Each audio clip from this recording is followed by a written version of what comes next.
En el primer programa que respondí al pastor unicitario Luis Polo sobre el vídeo que hizo titulado Lo que la Trinidad no entiende de Juan 8:17, me basé principalmente al texto supuestamente paralelo que es Primera de Juan capítulo 5 versos 6 al 10, con lo cual pretendió ampliar el significado de la palabra testigo adjudicándosela a objetos, cosas, bien.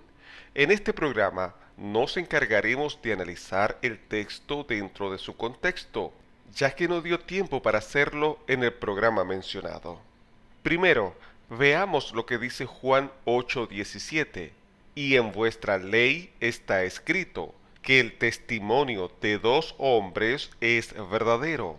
Observe lo que dice el pastor Polo. En esta oportunidad vamos a explicar algunos versículos que son mal interpretados por los trinitarios. Juan capítulo 8, verso 16 al 18 dice: Y si yo juzgo, mi juicio es verdadero, porque no soy yo solo, sino yo y el que me envió, el Padre. Y en vuestra ley está escrito que el testimonio de dos hombres es verdadero. Yo soy el que doy testimonio de mí mismo, y el Padre que me envió da testimonio de mí. La Trinidad ha tomado Juan 18, versos 16 al 18, para enseñar que el Hijo y el Padre son dos personas distintas, siendo que la ley exigía que solo el testimonio es verdadero siempre y cuando el testimonio sea el testimonio de dos hombres. La ley decía en Deuteronomio 19:15 lo siguiente: no se tomará en cuenta a un solo testigo contra ninguno en cualquier delito ni en cualquier pecado, en relación con cualquier ofensa cometida. Solo por el testimonio de dos o tres testigos se mantendrá la acusación. El propósito del Señor Jesús en Juan 8:17 no era mostrar a dos supuestas personas distintas de la Trinidad. Simplemente el Señor Jesucristo deseaba enseñar o mostrar a dos testigos de acuerdo a la exigencia de la ley. El pastor unicitario Luis Polo reconoce que lo que dijo el Señor Jesús en Juan 8:17 está haciendo referencia a Deuteronomio 19:15. Por tanto, ese es un texto paralelo lícito. Bueno, veamos lo que dice Deuteronomio 19 desde el verso 15 al 21 en su contexto. Deuteronomio 19:15. No se tomará en cuenta a un solo testigo contra ninguno en cualquier delito ni en cualquier pecado en relación con cualquier ofensa cometida. Solo por el testimonio de dos o tres testigos se mantendrá la acusación. Bien, en el verso 15 nos dice que no se debe tomar en cuenta a un solo testigo contra ninguno en cualquier delito o en relación a cualquier ofensa cometida. Ahora, tenemos que dilucidar si el testigo de Deuteronomio 19:15 aplica a personas solamente o también se puede aplicar a cosas como la sangre, el agua u otro objeto y por extensión a los animales. Luego el verso dice para reforzar el sentido que solo por el testimonio de dos o tres testigos es que se mantiene la acusación. Un solo testigo no sirve para proceder una demanda. Tenía que haber dos o tres como mínimo. Luego, en el verso 16 al 18 dice, cuando se levantare testigo falso contra alguno para testificar contra él, entonces los dos litigantes se presentarán delante de Jehová y delante de los sacerdotes y de los jueces que hubiere en aquellos días, y los jueces inquirirán bien, y si aquel testigo resultare falso y hubiere acusado falsamente a su hermano, hagamos una pausa acá. Aquí conviene analizar algo. Pregunto, ¿un objeto o un animal por sí mismo pueden testificar o levantarse como testigo contra alguno? Un animal o un objeto por su propia voluntad podrían ir ante el sistema de justicia y presentar una demanda. ¿Alguien ha visto a un animal o a un objeto presentar acusación o defensa como litigante? ¿O son el animal u objeto evidencia que presentan los litigantes? Solamente en la literatura llamada humanización o prosopopeya se puede ver eso, que los animales y cosas actúan como seres humanos. Dice en el verso 19 al 21, entonces haréis a él como él pensó hacer a su hermano, y quitarás el mal de en medio de ti, y los que quedaren oirán y temerán, y no volverán a hacer más una maldad semejante en medio de ti, y no le compadecerás vida por vida, ojo por ojo, diente por diente, mano por mano, pie por pie. En el verso 21 nos habla que si un testigo hubiere acusado falsamente a un prójimo y fuere descubierto, debía ser castigado con la misma pena que pretendía acusar a su prójimo. Ya hemos aclarado, demostrado que los objetos u animales no podían ni pueden ser testigos como litigantes, ya que carecen de voluntad, inteligencia, sentimientos, es decir, no tienen las cualidades o características de persona. Ahora bien, supongamos que un objeto, cosa u animal son presentados como evidencias ante un litigio por un falso testigo. Solo un falso testigo.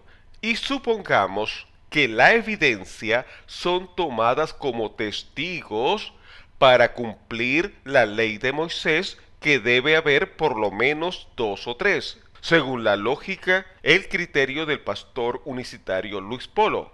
Ahora bien, se descubre que los testigos son falsos y pretendían dar falso testimonio contra una persona.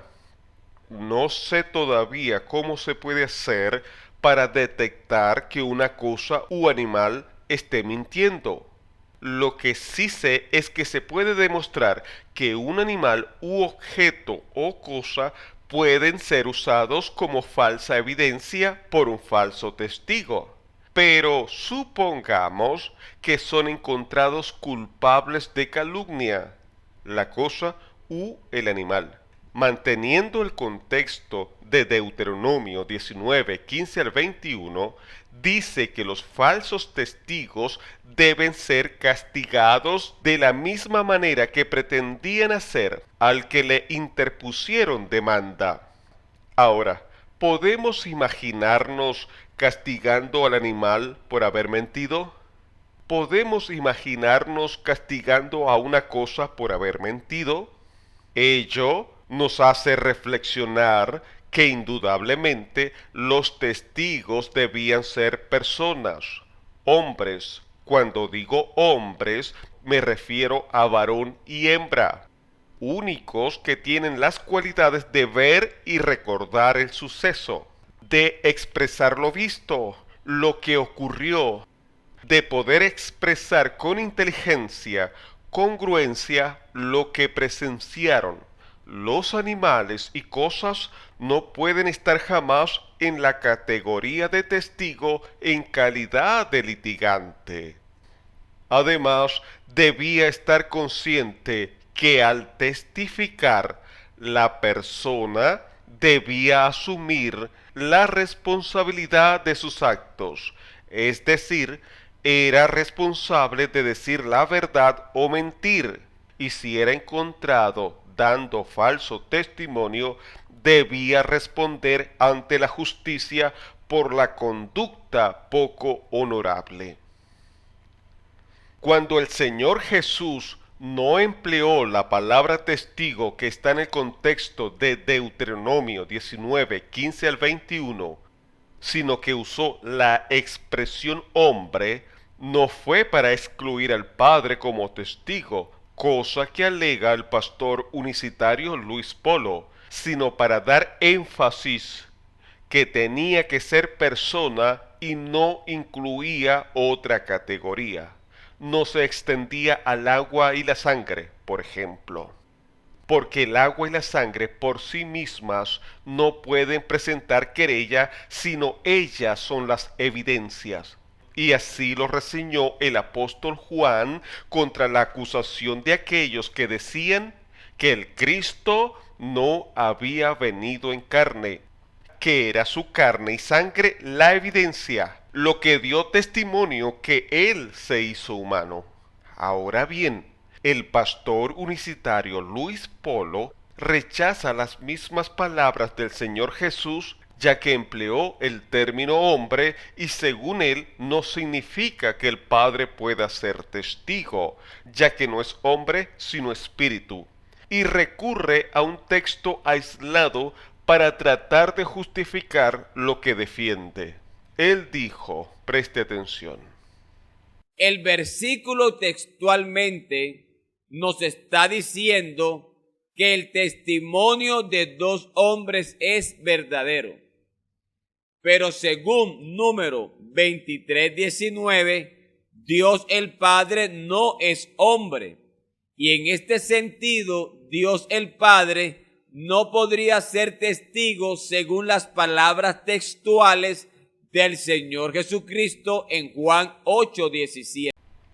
El pastor unicitario Polo olvida que el hombre fue hecho a la imagen de Dios. Por tanto, tiene cualidades que tiene su creador. El hombre tiene voluntad, inteligencia, sentimientos, igual a lo que la Biblia demuestra que tiene Dios. Con eso no tengo problemas con el pastor Polo, ya que él también cree que Dios es persona. Y son por esas cualidades que el hombre puede ser testigo. Si el hombre no tuviera esas cualidades, no estaría facultado para ser deponente, declarante. Por tanto, según lo que dice Deuteronomio 19, 15 al 21, y lo que dijo el Señor Jesús, es una extensión que la palabra hombre significa persona. Y es a eso lo que hace referencia el Señor Jesús, cuando dice que no se aceptará el testimonio de un solo testigo, sino para ser acepto tiene que haber por lo menos dos. Reflexionemos. Tiene que haber dos personas con identidades distintas, no una persona con diferentes nombres. Eso seguiría siendo un mismo testigo. Tampoco es testigo la evidencia, sino alguien consciente que puede comparecer y aceptar las consecuencias de sus actos. Por ejemplo, dice en Levítico 5:1, si alguno pecare por haber sido llamado a testificar y fuere testigo que vio o supo y no lo denunciare, él llevará su pecado. ¿Acaso Dios no sabía si envió a su Hijo o no? Era y es Dios el único facultado, además con el Hijo, de aclarar que lo envió a la tierra. ¿Acaso algún hombre podía testificar sobre que Jesús fue enviado por el Padre? ¿Acaso estuvo un hombre cuando se decidió que Jesús fuera enviado? Pero si la Biblia me dice en Juan 3:13, nadie subió al cielo, sino el que descendió del cielo, el Hijo del Hombre que está en el cielo. nadie estuvo, nadie presenció aparte del Padre y del Hijo y del Espíritu Santo. Por tanto, ningún hombre podía testificar sobre este hecho particular. Es por eso que el Señor Jesús dice en Juan 5:34, pero yo no recibo testimonio de hombre alguno, mas digo esto para que vosotros seáis salvos. En el capítulo 5 se estaba discutiendo sobre quién envió o dio autoridad a Jesús para predicar, enseñar. Por tanto, pregunto, ¿quién debía testificar sobre este asunto? Respuesta: los involucrados en esta reyerta eran el Padre y Jesús. Entonces, el testimonio de cualquier ser humano o criatura estaba de más. Ese es el contexto de Juan 5:34. Jesús no podía recibir como testigo, a alguien que no estuvo cuando fue comisionado por el Padre. Porque creo innecesario recordar que testigo es alguien que presencia. Digamos, en un litigio, eran llamados a comparecer las personas involucradas. No eran llamadas personas que no supieran, no estuvieran conscientes del hecho acontecido. El pastor unicitario Luis Polo intenta aludir citas bíblicas que considera paralelas, pero que cada una hablan en sus respectivos contextos. Él le da un solo contexto. No sé si lo hace de manera amañada o por desconocimiento a los diferentes capítulos y libros que aludió. Jesús no podía recibir como testigo a ningún hombre, incluyendo a Juan el Bautista, porque Juan no le comisionó o autorizó a predicar o enseñar. Cuando dice el Señor, si yo doy testimonio acerca de mí mismo, mi testimonio no es verdadero. Juan 5:31. Es porque allí estaba aludiendo justamente a lo que dice en Deuteronomio 19:15, sobre la necesidad de haber dos testigos como mínimo. Juan 5:32 dice, otro es el que da testimonio acerca de mí, y sé que el testimonio que da de mí es verdadero. Jesús estaba satisfaciendo a los demandantes al aludir como otro testigo al Padre. Dos identidades distintas necesarias para que un juicio fuera válido.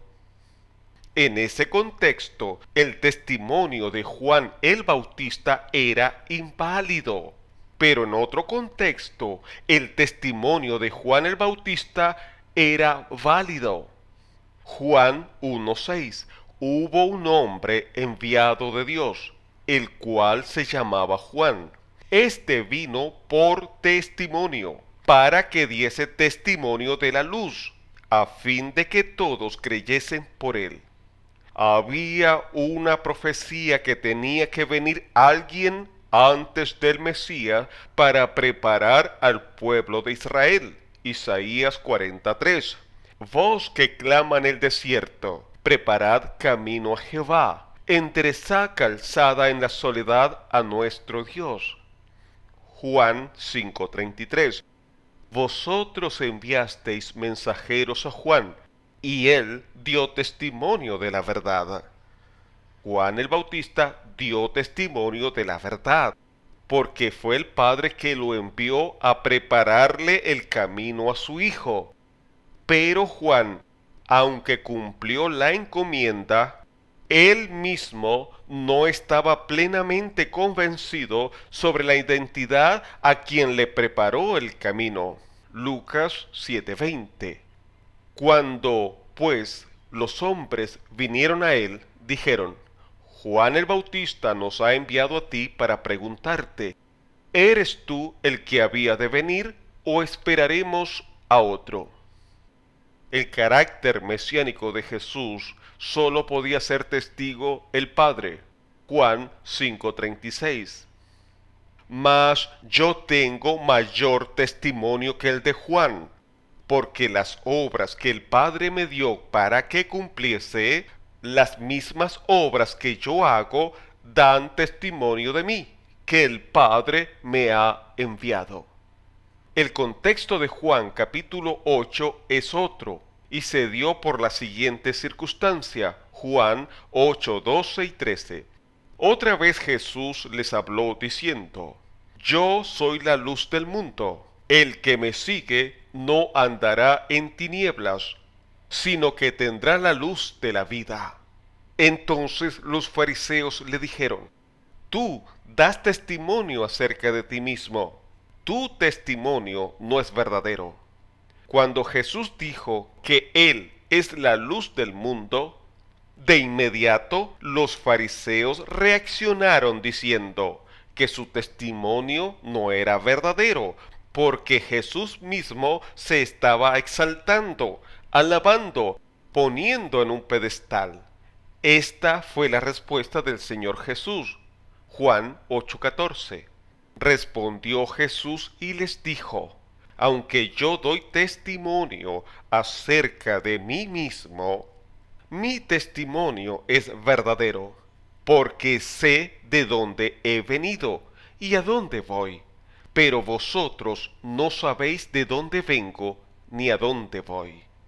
Jesús no estaba mintiendo, por tanto, su testimonio era verdadero como testigo excepcional. Jesús lícitamente podía ser excepción a la regla. Primero, contestó que su propio testimonio era suficiente. Era tan consciente de su autoridad que no le hacía falta otro testigo. Esto no era orgullo ni autosuficiencia, sino simplemente el ejemplo supremo de la clase de cosas que suceden todos los días. Un gran cirujano confía en su propio diagnóstico y no necesita a nadie que se lo confirme. Su testimonio es su propia carrera. Un gran abogado o juez está seguro de su propia interpretación y aplicación de la ley. No es que estén orgullosos de sus conocimientos, sino simplemente que saben lo que saben. Jesús estaba tan seguro de su identificación con Dios que no necesitaba de ninguna autoridad que la respaldara, puesto que antes le objetaron ateniéndose a lo legal. Para negarle valor a su testimonio, ahora alega a la ley, que da validez al testimonio de dos como mínimo. Al suyo propio añade también el que le da su Padre, de quien vosotros decís que es vuestro Dios. Juan 8:16 al 18, manteniendo el contexto, dice: Y si yo juzgo, mi juicio es verdadero, porque no soy yo solo, sino yo y el que me envió, el Padre. Y en vuestra ley está escrito que el testimonio de dos hombres es verdadero. Yo soy el que doy testimonio de mí mismo, y el Padre que me envió da testimonio de mí. A pesar que su testimonio era verdadero, no por ello dejó de incumplir ni invalidó el requisito que exigía la ley. Cuando el Señor Jesús dijo que su testimonio era verdadero, no por ello pretendía eludir e ignorarlo. Dice en Primera de Juan 5:9: Si recibimos el testimonio de los hombres, mayor es el testimonio de Dios, porque este es el testimonio con que Dios ha testificado acerca de su Hijo.